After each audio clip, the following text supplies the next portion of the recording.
3 की बात कही थी, आपने सभी बातें बताई। मैं ये पढ़ के बता रहा हूं। जी पढ़िए। आपके नेतृत्व में जम्मू कश्मीर शांति और विकास की राह पर आगे बढ़ रहा है। आपने प्रधानमंत्री नरेंद्र मोदी के नेतृत्व में आतंकवाद पर निर्णायक रूप से नियंत्रण कायम किया है। ये कह रहे हैं गृह मंत्री अमित शाह। दिल्ली में जो जानकार हैं वो बताते हैं कि आप लोकप्रिय हैं क्योंकि लोगों के दुख सुख में शामिल होते हैं। आज मैं एक लेख पढ़ रहा था यहीं कश्मीर में, एडिट पेज पर छपा हुआ, वो भी कुछ इसी तरह की बातें कर रहा था। काम हुआ है लेकिन स्पीड कम है। वजह है कि ब्यूरोक्रेसी जो है वो अड़ंगा लगाती है। कहां तक सहमत है आप इस आंकलन से? मुझे लगता है कि एक परसेप्शन बना हुआ है लोगों के दिमाग में। मुझे लगता है कि मैंने जो स्पीड बताई है, स्पीड हमारी 4 गुनी 5 गुनी बढ़ गई है। मैंने प्रोजेक्ट्स का बताया। अब दूसरी बात बताता हूं। 6 किलोमीटर सड़क 2019 के पहले रोज बनती थी जम्मू कश्मीर में। आज 20 किलोमीटर सड़क हम रोज बना रहे हैं। पीएमजीएसवाई में नीचे से जब राज्यों की गिनती होती थी तो तीसरे या चौथे स्थान पर होता था जम्मू कश्मीर। आज ऊपर से तीसरे और चौथे स्थान, हम चौथे पर गए। हमसे 1 किलोमीटर सड़क एक राज्य ने ज्यादा बनाई, इसलिए हम चौथे पर आ गए।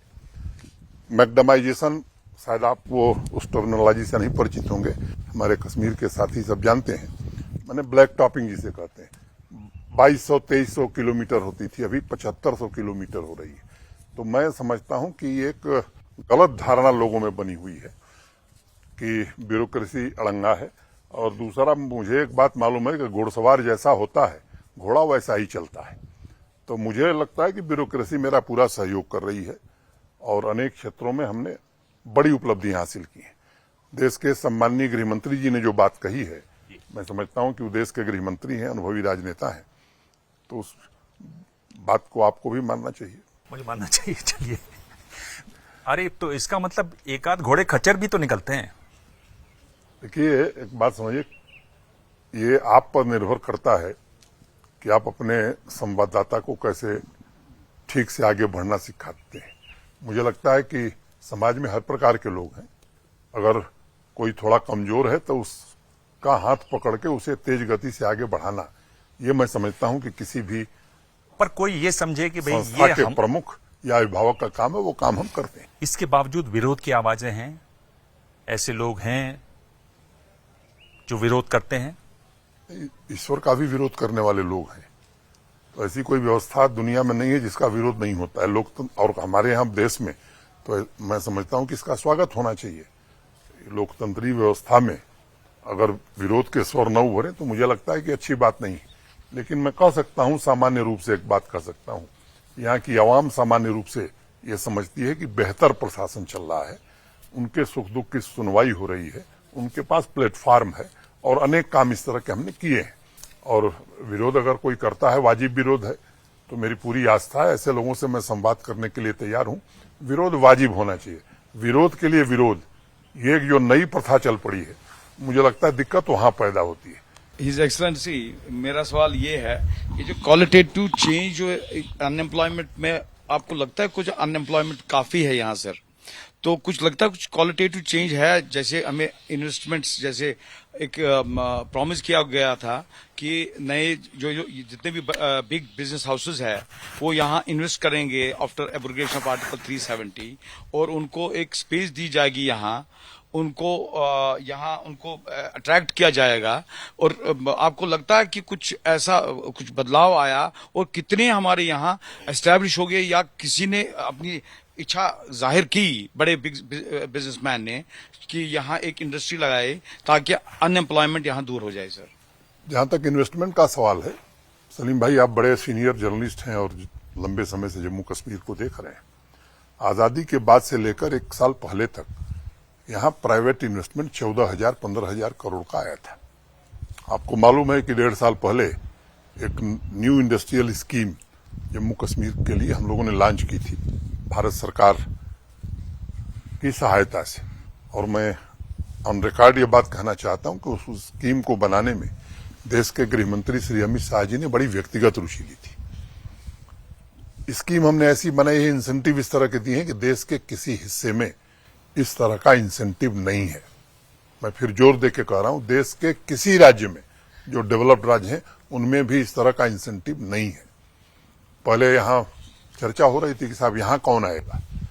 आज मुझे बताते हुए प्रसन्नता है कि मोटे तौर पर 56,000 करोड़ के इन्वेस्टमेंट के प्रस्ताव हमारे पास हैं। आपकी जानकारी में है कि 38,080 करोड़ के इन्वेस्टमेंट के प्रपोजल यहां के इंडस्ट्री डिपार्टमेंट ने सैंक्शन कर दिए थे।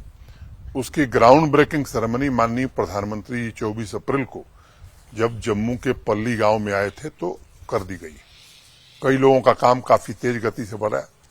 बड़ा नाम आप जानना चाहते हैं, सज्जन जिंदल साहब यहीं लगा रहे। लोगों के घर बनाने के लिए जो सीट है, कश्मीर के लोग बाहर से खरीद करके ले आते थे, अब जेएसडब्ल्यू यहीं लगा रहा है। तो मैं अनेक लोगों के नाम ले सकता हूं। जो बाकी के प्रस्ताव हैं, चूंकि हमारे पास लैंड बैंक की कमी थी, लैंड बैंक हमने नया एक्वायर किया है। प्राइवेट लैंड में भी लोग इंडस्ट्री लगा सकते हैं, उनको भी ये सारे इंसेंटिव मिल सकते हैं। ये कानून भी हमने बना दिया है। तो जो नई लैंड एक्वायर की हमने, उसको डेवलप करने की प्रक्रिया हम जारी किए हुए हैं। 2 महीने 2.5 महीने में वो पूरी हो जाएगी, तो बाकी के जो प्रस्ताव उन्हें भी स्वीकृति देंगे। तीसरी बात मैं आपसे कहना चाहता हूं कि आप गवाह हैं, पिछले दिनों दुबई एक्सपो में मैं गया था। जिस तरह का उत्साह वहां देखा मैं निश्चित रूप से मुझे बहुत प्रसन्नता हो रही थी। और 3 बड़ी कंपनियां वहां की, EMMAR, उसको हमने जमीन दी है। वो 5 लाख स्क्वायर फुट का माल श्रीनगर शहर में, और एक आईटी टावर श्रीनगर शहर में, और एक जम्मू में आईटी टावर बनाने जा रहा है। डीपी वर्ल्ड दुबई पोर्ट, उन्होंने इनलैंड कंटेनर डिपो बनाने के लिए जम्मू रीजन में जमीन अर्जित करने का काम लगभग पूरा कर लिया है। बड़ी कंपनी लुल्लू ग्रुप, ये फूड प्रोसेसिंग में यहां बड़ा इन्वेस्टमेंट कर रहे हैं। आजादी से लेकर के 1 साल पहले तक 14-15 हजार करोड़, अभी 38,000 करोड़ का तो काम चल रहा है। मैं पूरी तरह से आश्वस्त हूं कि ये 70-75 हजार करोड़ का इन्वेस्टमेंट यहां बड़े आराम से आएगा। 5-6 लाख नौजवानों को रोजगार भी मिलेगा। क्या मजबूरी है मेरी, बताइए। मैं अभी आपको बताती हूँ कि मैंने ओए होए होए होए नमकीन के चटकारे लेते हुए टकटकी मार के डिबेट शो को पॉज रिपीट कर करके देख रहे हैं जोगिंदर जी। इनकी तरह आप भी देखें अपनी फेवरेट डिबेट्स को रिपीट कर, और डाउनलोड कीजिए एबीपी लाइव ऐप अपने स्मार्ट टीवी पर।